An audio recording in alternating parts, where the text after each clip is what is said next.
very wonderful.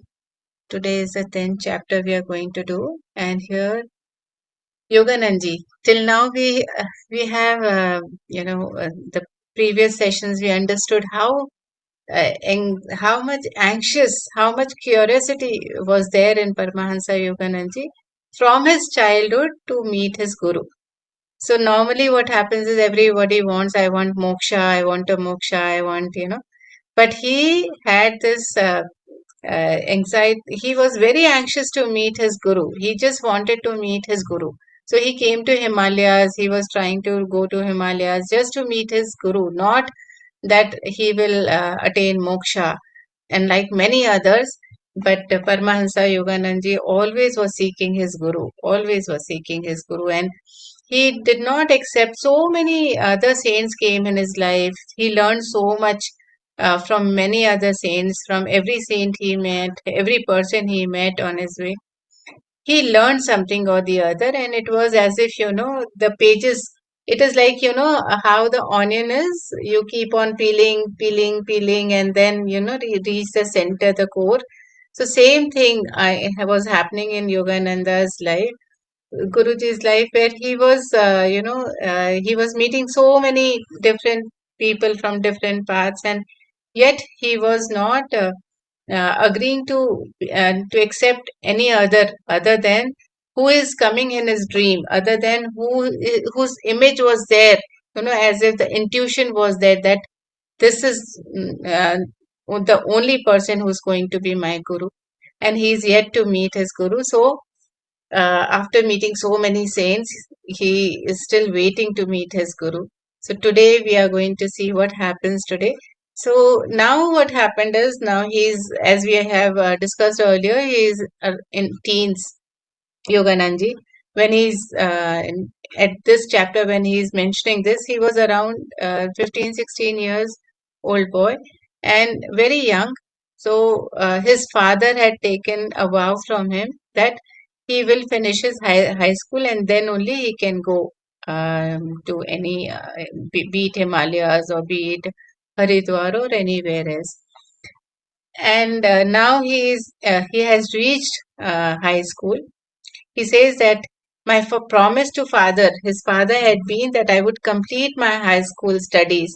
I cannot pretend to diligence. He says that I will not, I have to complete high school. And he has to pass in all the subjects he has to pass. So he was never wanting to go to this class, go and attend classes in his school where he was given the admission, because he never felt that whatever is being taught in the schools will make any sense. And therefore he said that whatever their teachers are teaching in the school, it's not going to help me, it's not going to be something which is meaningful for me, and therefore he never used to go to the school. So he says that there were passing months were passing. He was in high school now, class 10th. He had come, and he was all his class teachers, everybody, never used to find him in the class. So he would be spotted in the Calcutta bathing ghats rather than in the classroom. He will be near the bathing ghats of the Calcutta, where his college was. So he said that or he will be in the crematorium grounds, wherever, in the nights he used to go, because he has heard, so, he was a person who was with a seeking mind. He always wanted to experiment, like how we have seen many spiritual masters. Patriji also says, be the spiritual scientist. And he was, in true meaning, he was a spiritual scientist. So in the nights, morning, he will be near the Calcutta bathing ghats and meditating there, connecting himself to the five tattvas, especially to the Ganges there. So he said in the night he used to be at the crematory grounds, and especially very, very gruesome night where, in the cold winter time also he used to be there. He said that he would also find the deathless essence must not be dismayed by a few adorned skulls. He says that why somebody has to fear death with those skulls around. No, we should not. So he had become fearless over a period. He used to just go and meditate in these places. He says that um, my midnight vigils were thus of different nature from the scholars. Other the scholars will be like, they will be talking about big things or something, but he used to talk about all these normal things, about the crematory grounds, about how his experience has been there, meditating around with these girls around and daytime near the bathing ghats. So he says, with all this journey was going on, inside he was thinking how he completes high school and how he's able to, go out from his home where he wants to go to, whether it is Himalayas or Banaras or be it Vrindavan or wherever his mind was seeking. Just he was seeking his guru. He was seeking spirituality in his life, and rather than education, rather than being somebody like his father, in a government service. If he would have wanted, he would have become one, as one of his fathers. But he did not want to go in government service or to pass school with flying colors. He could have done that, but he did not want. He always wanted spirituality in his life. So he says, as he had reached with all this doing, he reached the final examination time when it was a week when the final examination was just coming, approaching. And that time, he says that this was the time where he was going with an integrative period was going inside him, and he was um, very gloomy time, that it was like a terror in his mind that, okay, he has to give exams now. And that time, his mind was never at peace because he had not studied. He said that I have been into crematoriums, I have been into so many like those places, but I was never having fear. But now, with the name of examination, he was really having terror in his mind, and he was thinking how he will write the examination and how he will be able to pass, because that was the only thing he wanted to do because of his vow with his father. So he says that unlike Prabhanandana, Swami Pranabnanda, whom he had met, who had two, he can just appear in two places. We had discussed that chapter earlier. So in that, it was that Swami Prabhananda, he can be in two places at the same time. He can appear in two bodies at the same time. So he says, I wish I could have that. I wish, now his mind was like, I wish I could have that time. So he says that with that educational dilemma in his mind, he was reasoning himself, and very illogical reasoning was happening that what will happen now, how he will be able to pass.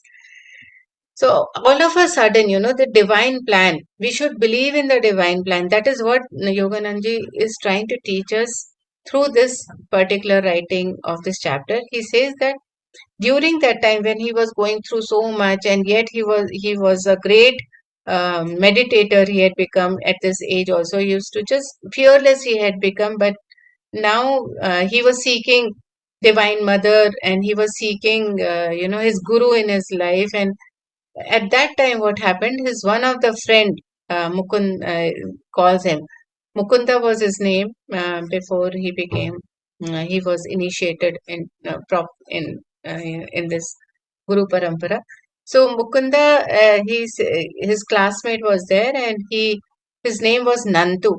So Nantu calls him, and he says that I hardly see you I hardly have a glimpse of you these days in the class.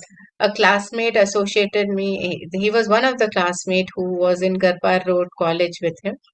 So this Nantu, he himself, voluntarily comes to Mukunda, the Yogananji, young Yogananji, and he says that I have not seen you in class, and the exams are coming. And Nantu was very brilliant student. He was very good at studies, very sincere. So he's laughing that I have not seen you. He says that you are utterly unprepared for finals. He tells Mukunda Yogananji that you are utterly unprepared for the finals. I am supposed to It is me who is supposed to help you. And if I won't help you, you will not pass.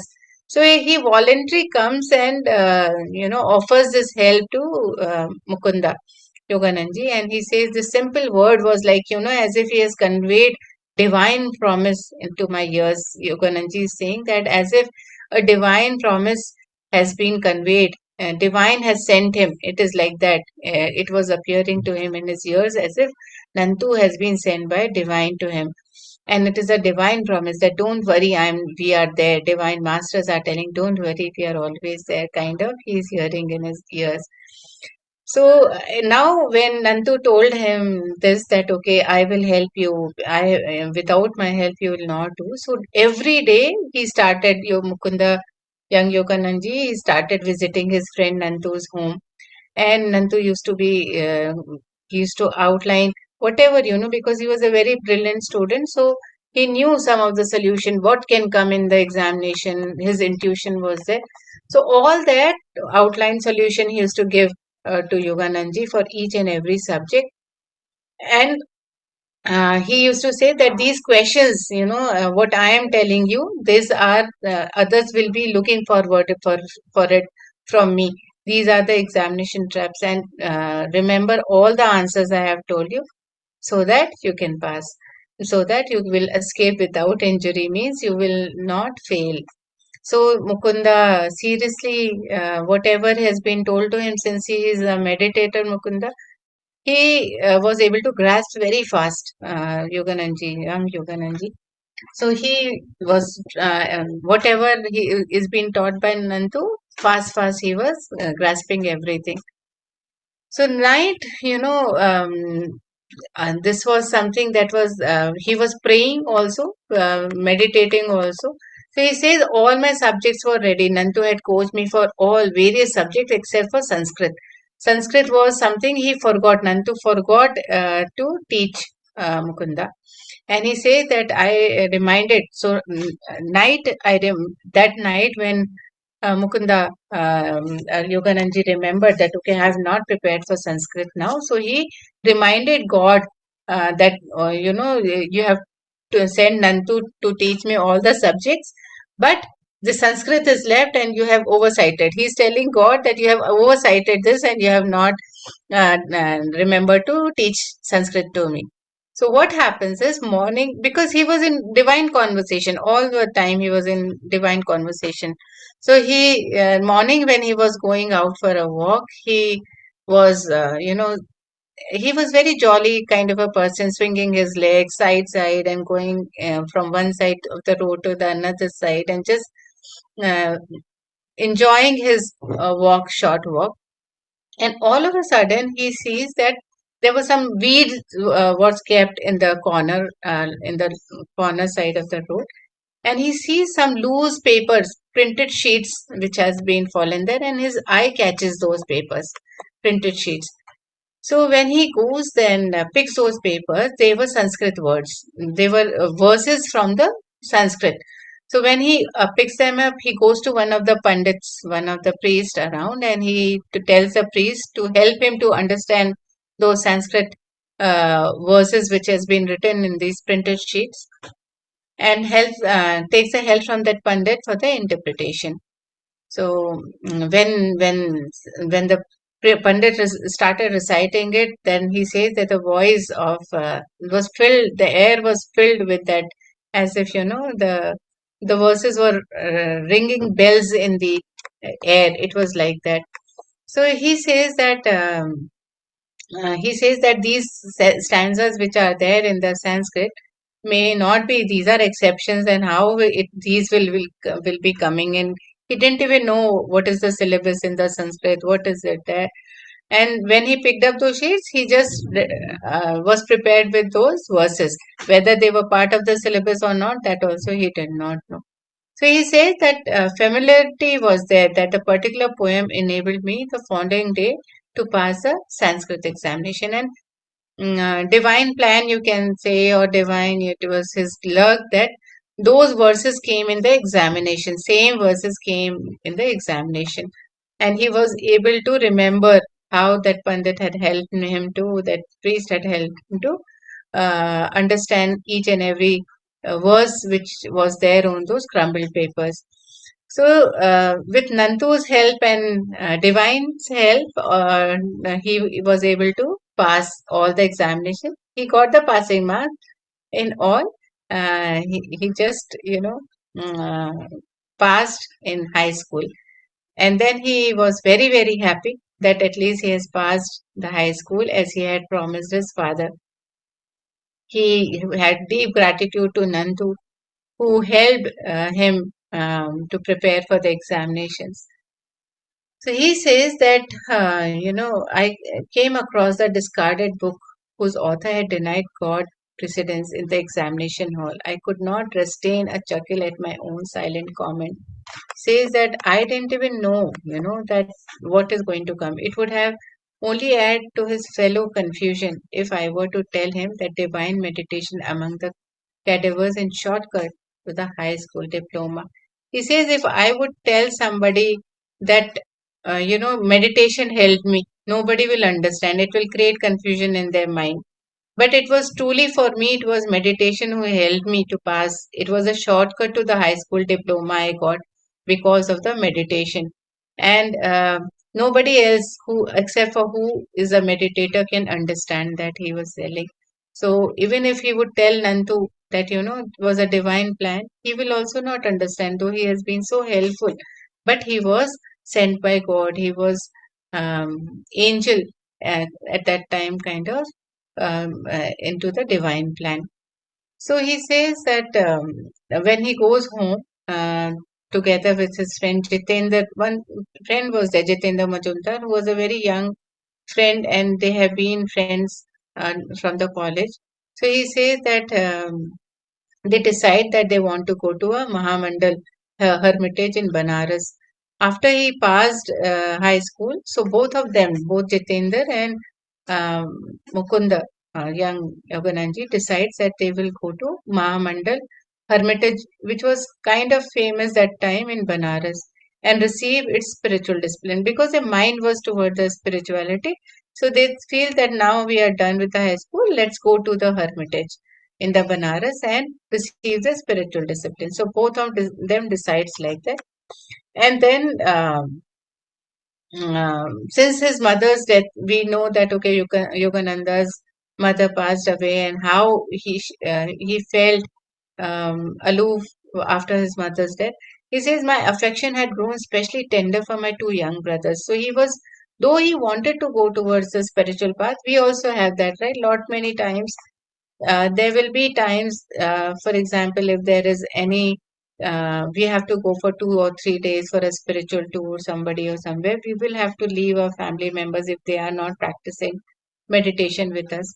So we go through so much now that, okay, we have to leave our children at home, or we have some elders whom we are taking care for 2, 3 days. It is very difficult to decide that if we can go there. Same thing was happening in Yogananda's mind, though they both the friends decided they want to go to Banaras. But they also felt the thought of separation from their family was also going on. Yogananda was feeling that how he will leave his young two brothers with whom they had become he had two younger brothers, Sananda and Vishnu, their names were Sananda and Vishnu. So they, two brothers, he was very, very affectionate towards both of these, and he felt how he can leave his two young brothers out. Now mother is also not there. But he says, I rushed to my retreat, the little attic, where in his home there was a little attic. We had studied earlier also in this one of the sessions before. So there was a balcony, the attic, where he used to sit and meditate. So because he was going through so much, one side he wanted to go for this hermitage, and one side he was not able to leave his two brothers, he went and sat for meditation and started doing sadhana. And his tears were flowing for 2.5 hours like that. He was also in tears. But after some time, as he meditated, he felt completely, as if he's prepared by the divine. He has a resolution which has come from the God, and he was like a granite now, which he felt that, I'm strong enough now, I can go. And he completed his travel plans together, and he went to his father and took his blessings, his father's blessing, that now I have passed my high school, I want to go to the hermitage. So his father did not say anything because he had promised that once you pass high school, you can go. But father says that do not forsake me and your grieving brothers and sisters. Do not forget us. Do not forsake us. So he says that, how can I, Mukunda says, how can I tell that how much I love you? But as much I love you, I also love the Heavenly Father and he says, I love that Heavenly Father also, and who has given me the gift of a perfect Father on the earth. So he said that a Heavenly Father whom I love has given me the perfect Father on this earth. You are the perfect Father. So now let me go and I will return someday. I will return with more divine understanding. So let me go and have that divine understanding. He requests his father for the blessings. So his father gives the consent, and both Jitendra, his friend, and them go to the hermitage. They go to they go to Benares and reaches the hermitage, where there was Swami Dayananda, who was the head of that place. His name was Swami Dayananda, and he had many disciples living in that hermitage. So these two boys also reaches there, and they were like how all the other disciples were doing some or the other work, some or the other errands. They were also expected, both of them, to do the work at the hermitage, be it something, cleaning work, kitchen work, market work, different work, they were also expected. So he says that, but the only thing, when he reaches there, he sees that there are, like his home, there was also one attic, a balcony kind of a thing, where he was able. So he says that now I can manage to spend my dawn and morning hours meditating. And so he was very pleased to reach there, and very, very pleased to have this attic, similarly like how it was at his home. So he says the ashram members did not know much about the meditation practice. They were very, very, very less they were aware about the meditation practices. So Swami Dayananda may be teaching many other things, but meditation practice was not known, very familiar to the other disciples who were there. He says that whole time they were employed in some organization duties, the whatever the organization was there of Swami Dayanand. So they used to perform some or the other duties, somebody taking care of, the ashram responsibilities, registration, other things, somebody office work, somebody kitchen work, somebody other, depending on their interest and capabilities. So he says they gave me praise for my afternoon work in their office. So Yogananda ji, he started working in the office in the afternoon. And he also tried to spend some time to reach God and sit and meditate. But because it happens with us, so once we start meditating, we won't know about the time. No? So he said that mm, this Dayanand, Swami Dayanand used to love him. He used to really feel very nice to see Mukunda.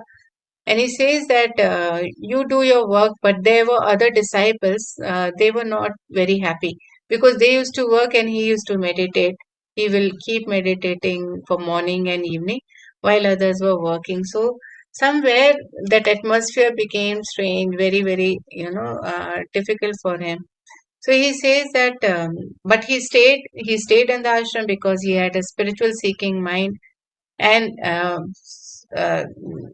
his father, Dayanandji, he was seeing that Mukunda's father, Yogananji's father, is sending him money regularly. So he advises young Mukunda that I have seen your father sending you regularly money. Please return it. You are none here. You are nobody, you don't need that money. You're getting food here. You're getting a shelter here. Why do you need money? So return that money. So this was the first time somebody told him. So now what we are seeing is that in every place, whether it is difficult, had been a hard journey for him, wherever, but he learned something. Here also Dayananji is teaching him that even when you feel hunger, you don't never mention it. So he said, return the money which you're getting from your father. And also, whenever, if you ever feel hungry, don't mention it. That are the two things Dayananji uh, told Mukunda, and which he remembered from that hermitage. And when after, there was a testing time when one of the days, Mukunda decided to fast for 24 hours, and Dayananji was out of station. There were a lot of delicacies were made in the kitchen, and he was helping. So the kitchen was smelling so good, and he was famished because you know 24 hours had been without food, and this was the first time for him in his home. 9 o'clock heavy brunch he is used to, and here when he comes, it used to be from brunch, no more brunch anymore. It was directly 12 o'clock they will get something to eat in Hermitage. So he says that now he was looking forward to have some food, but Dayananji was not there. He was out of station. And when he says, ask for food, they says nobody will get food until Dayananji comes. And he arrives and he has food, nobody will get anything. But fortunately, unfortunately, he was tested about Dayananji's word that even if you are hungry, do not mention to anybody. So that day, the energy's train becomes late. So like that, he was now he's not saying anything. The aroma is rising. His, is calling his appetite more and more. So when Dayananji comes, he is looking forward that okay, after the train also came, he is looking forward now at least he will have food, so we can all get food. But he says no. Dayananji says no, no, I don't want to. I will take bath first and then I will meditate. Let me bathe and then meditate and then we can serve food. So now again, Jitendra keeps on telling that, this is what Jitendra was the communicator, whatever Dayananji was telling. So every time he was looking as if he was the devil, not telling the right thing, but all the negative things. But finally, he overcomes and he understands that whatever Dayananji had taught him, it is the testing time that okay, whether he is able to stay hungry, whether he is able to stay without telling anybody about his hunger, and without using his father's money, or if then he started returning father's money, never used to take after he Swamiji had told him. So he says that all this time, whatever he was staying in the hermitage, these were the two things which he had learned and stayed in his mind. So one day, Swamiji again tells in the hermitage that I will, I'm famished. So he says that I will die, I will starve to death. So Swamiji says, then die. This is so when he says die, then Swami Dayanandji tells him, die if you think that because of food you will die, then die. And die if you must do, Mukunda. Never admit that you live by the power of food. He says, and this, this teaching, today also when we are in Yoga Satsang Society or SRF in US, we find that this has been taught to each and every person who is his disciple. Where Yogananji, from that hermitage, what he has learned, he still teaches, that has been taught now also, that never admit that you live by the power of food and not by the power of God. We should all believe that power of God is there. It's not power of food that make us give energy. It is the power of God that gives us energy. The nourishment is from the power of God, not from the power of food. So normally everybody's mind will go towards the food, that we need food. But he says no, it is that Swami Dayananji taught him that it is not the power of food. The nourishment is from the power of God. Because body, when prana is not there, when the power of God is not there, it will not do. The eyes will remain, the body, every part will remain, but they will not function. Though the food is there, even a person who has eaten immediately food and breathe his last, then also he is not able to function his body. but food is there in the body, but it is just the power of God is gone out. The prana is gone out from the body. So he says that he who has created every form of nourishment is the power of the God. The God who has created every form of nourishment. He who has bestowed appetite will certainly see that his devotee is sustained. So he says that it is not that a person who's not eating, will not sustain. God will always see that his devotee, if you are a true devotee, God will always see that you sustain. Do not imagine that rice maintains you or that money or men will support you. Could they aid if Lord withdraws your life breath? They said, we think that, okay, money will help. Men around us are, our relatives are there, people around are there, rice, food, whatever is there, that supports us. He says, no. If the Lord withdraws your life breath, the prana goes out from the body, then we are just indirect instruments. He says, and they are his indirect instruments. It is just that it is by any skill of yours that food digests in your stomach. Use the sword of your discrimination. He says, don't have that discrimination that, okay, this is God's power and this is food power. Have that discrimination in your mind. Cut through the chain of agency and perceive the single cause. That is what Dayanandji taught him. And in this, though there were all the disciples who never used to, they never used to like Mukunda meditating and they working. So he says that I found his incisive words entering deep into my marrow, as if it has gone into his bone marrow. It has gone into his spine. That is how those words worked for him. And he took deeply in his life all that. From that time onwards, he always took those words very, very seriously, as if they have gone into his spine. So later, what happens is that now in he says that in how many strange cities in later life he has gone. After all this, whatever he has learned, he has gone to so many strange cities. When he was sent to West by his guru, Swami Yukteswarji, that time he didn't know any city around. So he says later part of it, all this learning which I had learned from Swami Dayanandji helped him, because there were occasions arise to prove that where that it's God's power that will sustain. It was not the food that will sustain, because there were many times he didn't had money. There were many times that days and days he had to just fast. So he says whatever learnings he had in that Banaras hermitage helped him helped him in the later part of his life when he went around in US and in many parts of the other cities.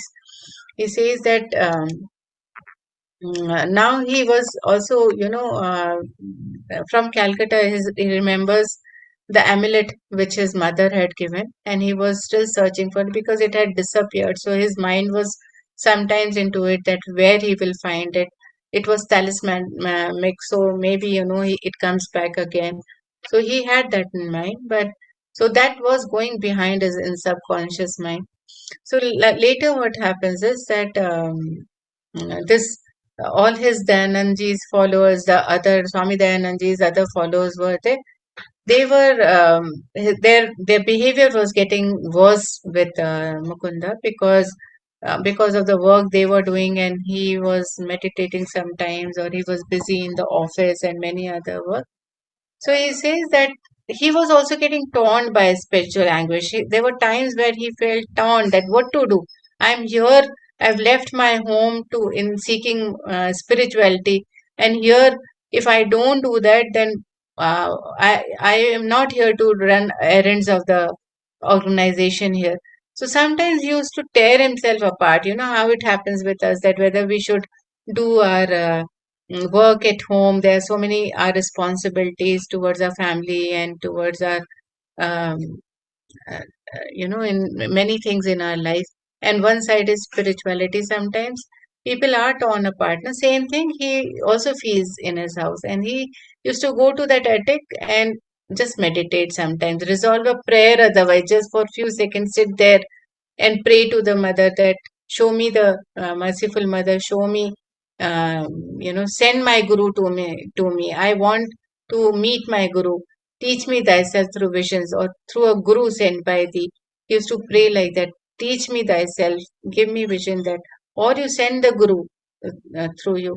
So that was a prayer he used to say. And then one day, what happens is that they had to some festive occasion were there, and he had to go to the market to buy some provisions, purchases, many other purchases from the market in Banaras.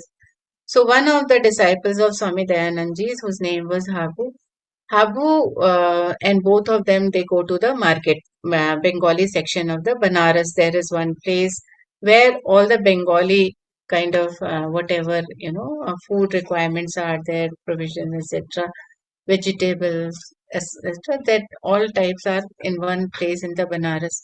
So he says that both of them goes there, and he has that seeking mind. He is praying within that I want to meet my guru, and uh, so he's described, in this, you can, once you read, you find the description of the market, how he's talking about. So he goes to them through the market, and all of a sudden, in the lane where they were, Banaras has lot of, very narrow lane markets are there, hardly uh, 5 feet, 6 feet uh, wide, which is the widest of all. Otherwise, 3 feet, 4 feet lanes are also there.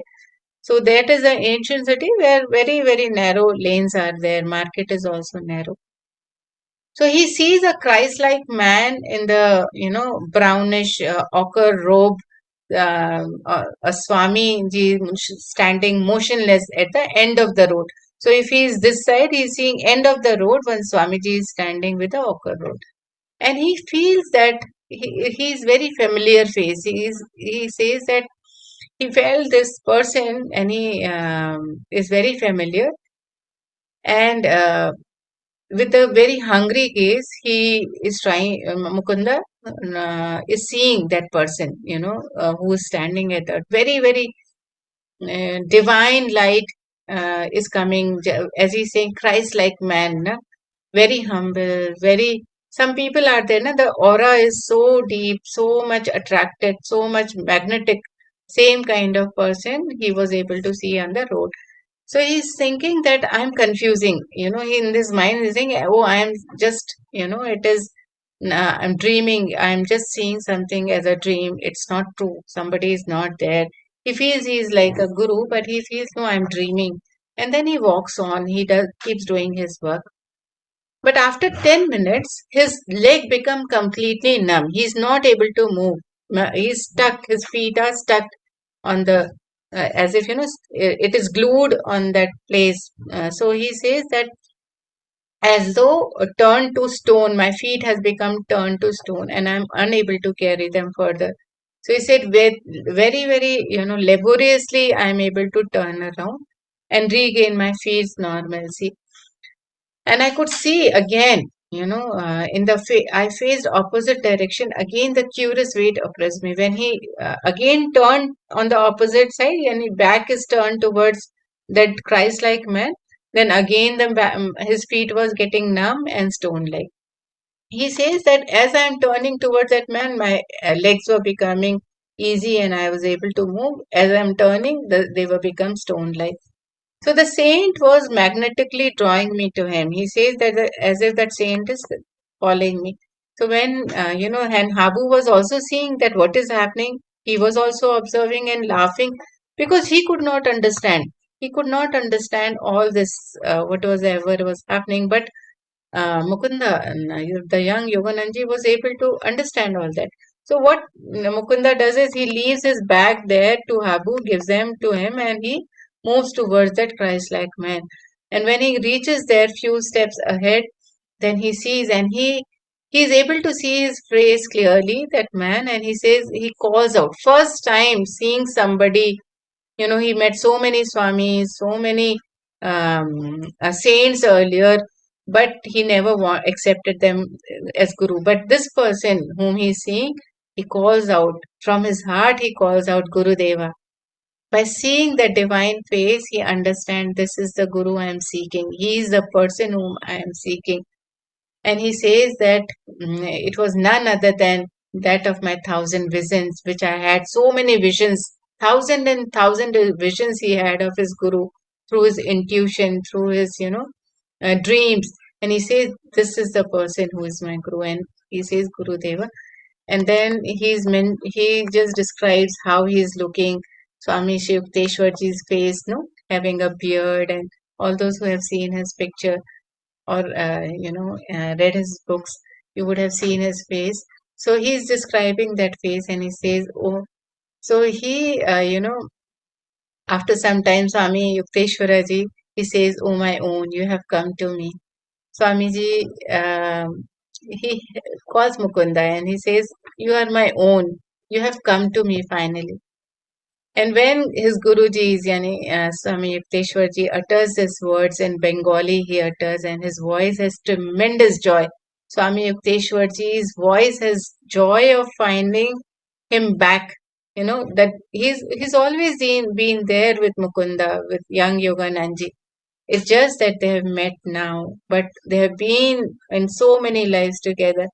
He says, how many years I have waited for you. Swami Yukteswarji tells Yogananji, how many years I have waited for you. And this was the time where first time Yogananji meets his Guru. He says that we entered into the oneness of silence. There was just silence and we were in complete oneness with each other. Words seemed like rankless superfluities. Then words were not required between both of them, as if both were seeking each other.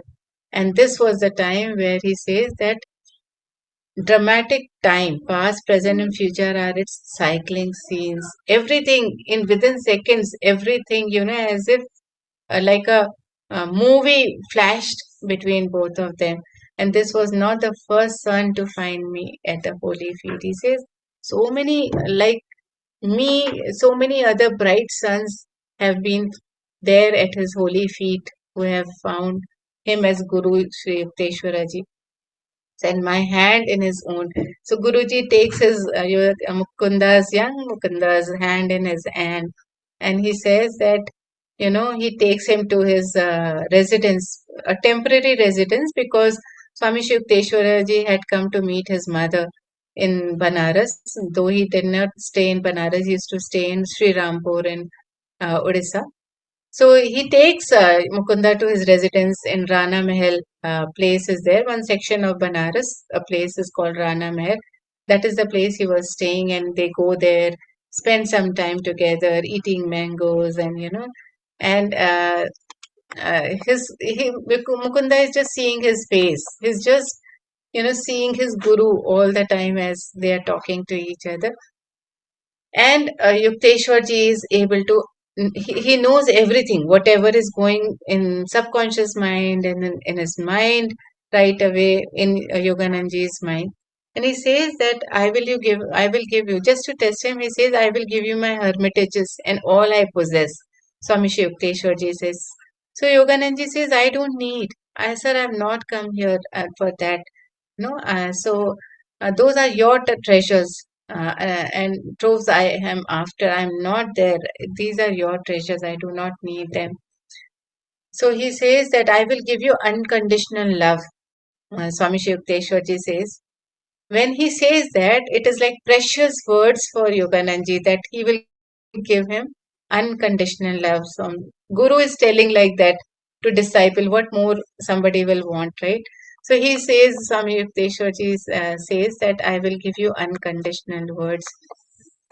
So I had another, so he says that as he was telling this, it was silence. And then after that, complete silence was there as if it became his oceanic heart. And then after some time, he says, will you give me the same unconditional love to Mukunda, he says. So, and he's gazing like a child, in Mukunda's face and says, will you give me the same unconditional love? Mukunda says, I will love you eternally, Gurudeva. And that is time Yogananji tells, I will love you eternally. So then the meaning of love, the true love, Swami Yukteswarji tells Yogananji, I'll take just 5 minutes more. Uh, so he says that ordinary love is selfish, darkly rooted in desires. The ordinary love is there, which is very selfish, and it is always rooted in desires and satisfaction. That I will get satisfaction if I get that. So that is ordinary love, and it is selfish love. Divine love is without condition, without boundary, without change. It will not change. Whatever happens, if situation changes, whether you get something or not, it will not change. It is without boundaries and without condition. So he says the flush of the human heart is gone forever as a transfixion touch of pure love. So we have to have that pure love who has sipped that heart, pure love can only understand. They say, if you ever find me falling. So, Swami Yukteswarji, what he's telling Mukunda, and he did it afterwards, he says, if you ever find me falling from the state of God realization, a guru telling to a disciple that if you see me falling from the state of God realization, please promise to put my head on your lap. That time, promise that you put my head on your lap and help me to bring me back to the cosmic beloved and where we both will worship. And that is the trust Guru had in his disciple that if I also fall, my disciple will bring me back to the cosmic beloved. So that kind of relationship both Swami Shiv Yukteswarji and Yoganandji had with each other, a true Guru disciple relationship. So he says that after some time, he says that he understands that he's thinking about his that silver amulet which mother had given. He says, don't think about it. Your work is done, and therefore it is gone. Don't worry. It is everything, whatever that had to do that amulet has done and then has disappeared. Don't worry. And when he said that, Mukunda, because he just met his guru, na? So he says that as if his guru had got the reflection of his whole life. Guru did not need to be told anything about him. He already knew everything about Mukunda's life. It appeared to Mukunda like that my guru knows me so well. He knows what is going in my mind, what has happened in my life, what is going on. Everything my guru knows without me telling. So he said, the living reality of your presence, Master, is joy beyond any symbol. Na? It is the time. So then what happens is he also know what is happening in the hermitage in Banaras also without Mukunda telling anything about that hermitage. But Swami Shiv Yukteswarji knew everything. He says to him, it is a time for change. In as much as you are unhappy situated in that hermitage, he knew that Yoganandji Mukunda is not happy in that hermitage. He says it's time for change. And then he says that why don't you go back to Calcutta? Why do you exclude your relatives from your love from humanity? So so now when Guru tells him, when Swami Yukteswarji is telling Mukunda to go back to Calcutta, but he is hesitant. He doesn't want to go to Calcutta to his home. Why? Because Mukunda brother Ananta was there. He always felt that, oh, let him go. He used to mock him like, he's a young bird, let him fly to the metaphysical sky and he will come tirelessly one day, one back. He will come. So because of that, Mukunda did not want to go back to his home. But now, when Swami Yukteswarji reads his mind, he says that, don't worry, you will return in 4 weeks. You go to your home and I am promising you will return and you'll come to me in 4 weeks. So Mukunda, when he hears that and he says that still his heart is not ready to go back to his home because of Ananta, his brother's mocking. So he says that that is why it is not an eternal reflection, because now I told you about that I love you eternally, and that is why you are disregarding my request. So he says that the next time we will meet, you will have a reawaken in my interest. He says that if you are now itself you are disregarding my request because I told you I will eternally love you. But now when we will meet next time, na, you have to reawaken this interest in me that I eternally love you.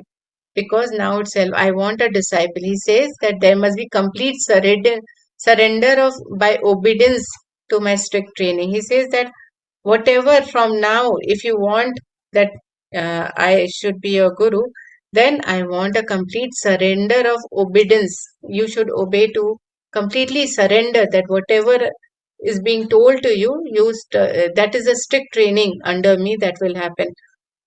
So they remain silent, and after that, he returns home and returns to the hermitage, takes the from Guruji's, he meets, and then he decides to go to Calcutta. When he goes, then now he has returned all his money because Dayananji told him not to take money. He didn't have money to go to Calcutta. But then he takes his help of his friend Jitendra and he goes back to Calcutta.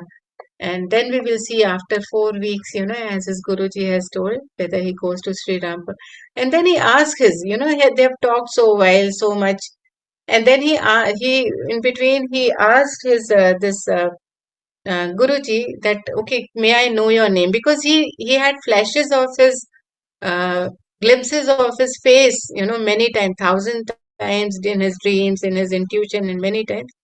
But he never knew the name of his guru. So he asked him that, may I know your name and where do you stay? Then Guruji tells him, Swami Shivtir, my name is Yukteswar Giri and I stay in Sri Rampur. And then he tells where it.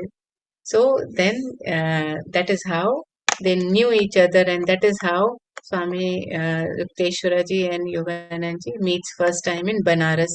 So then he realizes that I am in Calcutta and Sri Rampur is just hardly not even 12 kilometers. I never met my guru, and we have met in Banaras. All the way from Calcutta, we both have come and met in Banaras. That realization comes to him. So this is how it happens to each one of us, right? We can relate so many things, so many things. Like I related that I came all the way for meditation, even now in Bangalore and met first Patriji, and now I am uh, with Yogda Satsang, my Guruji Yogananji. So it is like how divine plan is, we don't know where we will meet our Guru. And it happened so beautifully in his life. He learned so much, and those even while his life was difficult in the hermitage in Banaras, but there was something which he had to learn, which helped him in the later years um, while he was in his journey of his life's mission. So thank you so much, Masters. Thank you. Thank you for giving me this opportunity, Mahavatar Foundation. Deep, deep gratitude to you and to all the friends who are here with us. Thank you. Thank you, madam. Thank you for the wisdom. So today, really, it was a nice session, madam, because Mukund was all his life waiting for his guru, and it happened in this class.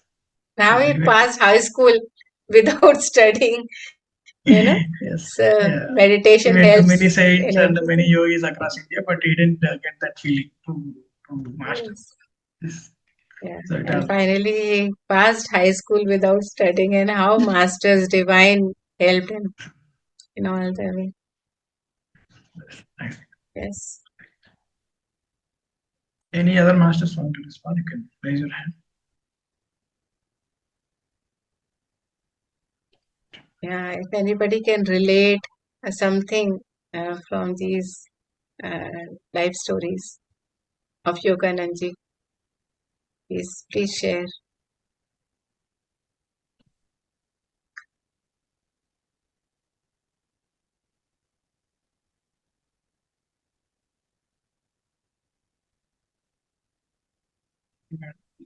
Close the session. Thank you, masters.